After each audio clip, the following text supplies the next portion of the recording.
вам расскажу про свой новый, старый Lexus LX 570 2008 года. Это мое новое приобретение.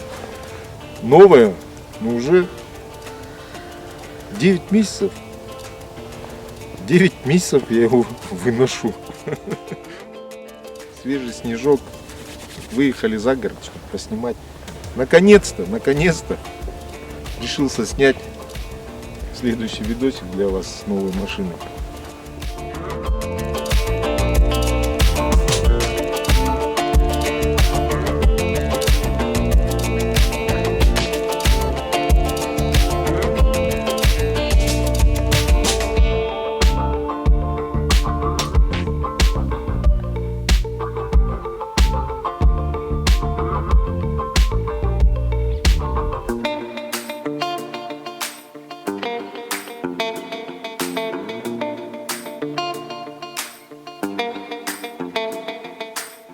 В общем, как обычно, все по классике, повторяется та же история. Владею я им, как и сказал, уже 9 месяцев, с марта месяца. Вот. Проехал так же, как и на крузаке, 20 тысяч километров. Опять пойдут комментарии, скажут, ну что такое 20 тысяч, это разве опыт владения? Конечно, для кого-то это опыт владения, 20 тысяч, для кого-то и хватает 1000 километров проехать, чтобы узнать все про машину. Купил я его в марте по самому низу рынка, практически по самому низу, да, за 11 миллионов 200 тысяч тенге. Было 3 варианта, 3 автомобиля, из них я выбрал вот этот. Значит, сейчас я вам скажу, что можно за такие деньги взять, да, по низу рынка, в каком состоянии.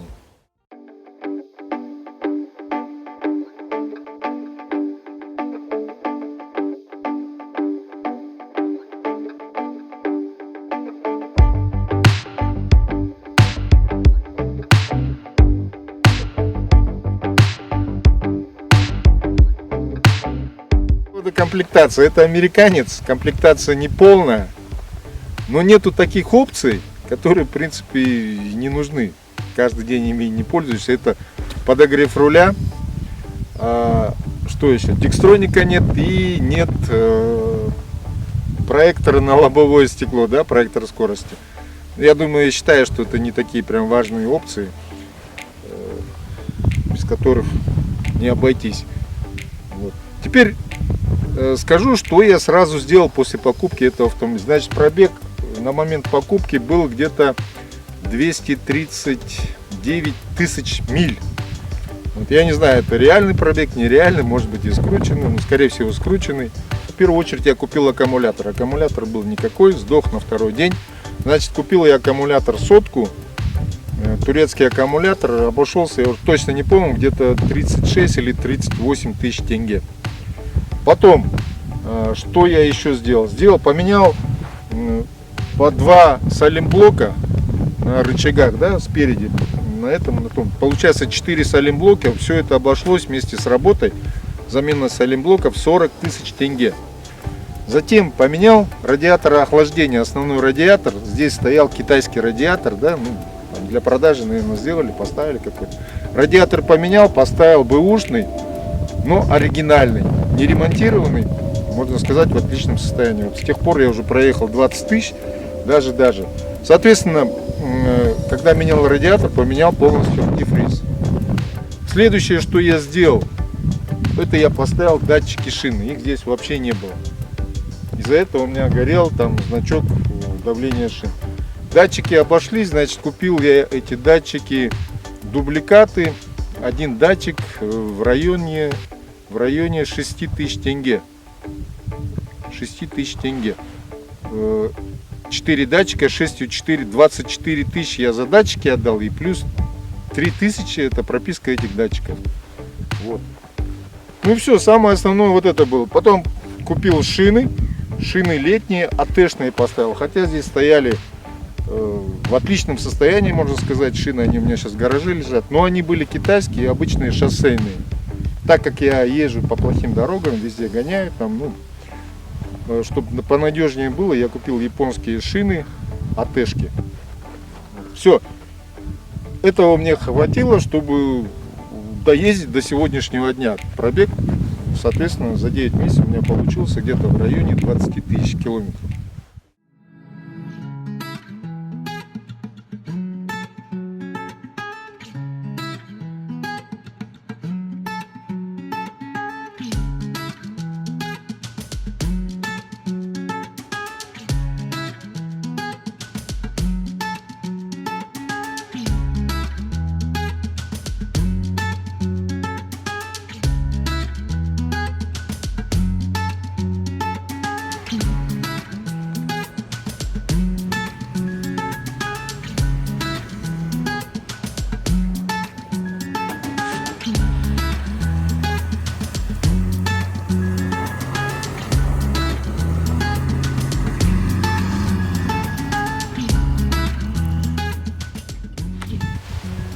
Теперь что ломалось в этом автомобиле?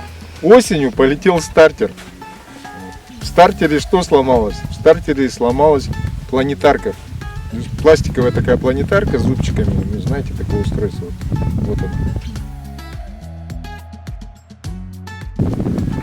Заменили эту планетарку. Ну и все, в принципе, все заработало. Стоимость планетарки 11 тысяч тенге. Плюс работа по замене. В стартере этой планеты, то есть стартер весь разобрали и опять собрали. 3000 тенге. А с автомобиля стартер я снимал сам. Но это еще то дело. То есть на это все, на снятие и установку ушло у меня практически 2 дня. То есть полдня я этот стартер снимал. Начал в обед, до вечера снял. На следующий день утром отвез на ремонт. Привез в обед и до вечера опять поставил этот стартер. Но это еще то дело. Чтобы снять стартер, здесь нужно разобрать пол автомобиля. То есть переднее колесо правое скидывается, все эти подкрылки, там защитки снимаются, нижний поддон снимается, глушитель отсоединяется и снимается выпускной коллектор. Самое сложное здесь подобраться к болтам, к соединениям этого коллектора. Тут, по-моему, 8 или 10 эти гаек, я уже не помню, но в общем добираюсь до стартера. Здесь стоял выпускной коллектор, вот этот вот. Практически целый день я его снимал. Теперь вот осталось вот эти вот открутить, защитный экран, термоэкран, и за ним где-то там стартер находится. Вот, все это выглядит вот так. Ну и все, на этом самые необходимые расходы закончились. Дальше пошли уже расходы в формате мини-тюнинга. Так, переходим, сейчас я вам покажу, что я сделал. Итак, мой мини-тюнинг. Поставил вот такие реснички на фары, типа под карбон. 6000 тенге стоит парочка. Затем ветровики поменял. Ветровики поставил с хромированной вставочкой вот этой. Смотрите, чтобы более-менее как-то хром присутствовал. Вот видите, на рамках нижних хром есть, а наверху не было. Ну, получилось более-менее так сказать, простой такой тюнинг. Затем что? Затем я купил вот эти ветровики 10 тысяч тенге. Вот. Затем купил передний и задний бампер с обвесом. Здесь стояли обычные бампера стоковые. Решил улучшить вид, поставил с обвесом, с ДХО. Вот.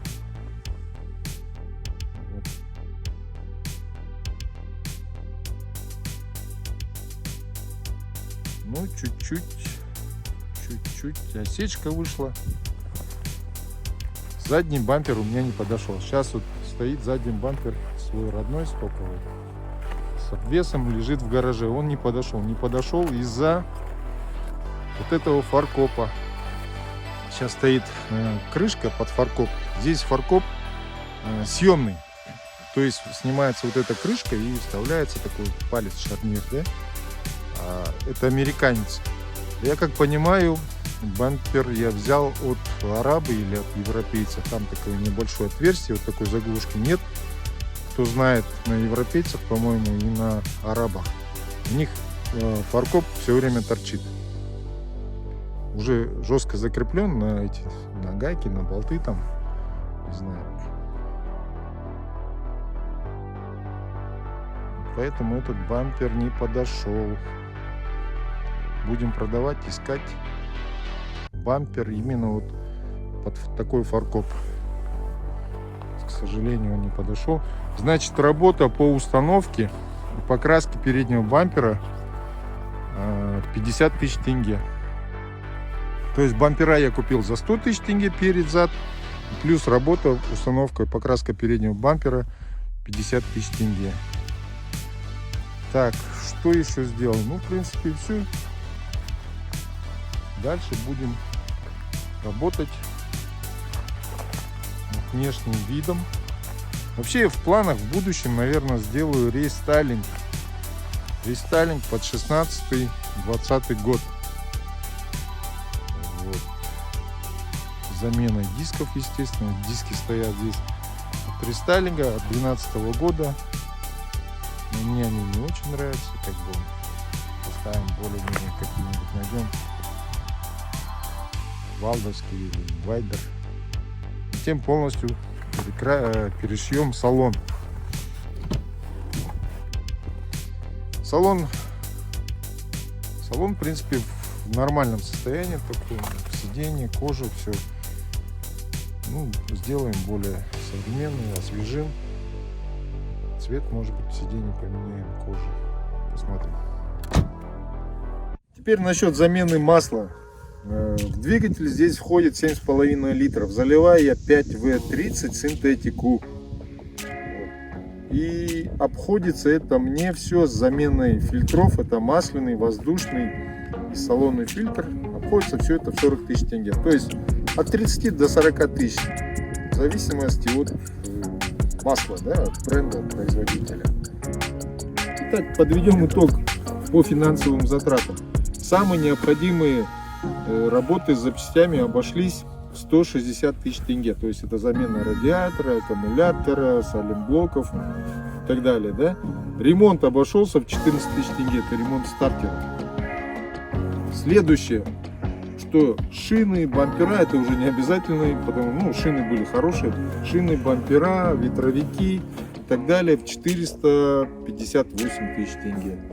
И обслуживание каждые 8-10 тысяч километров 30-40 тысяч тенге.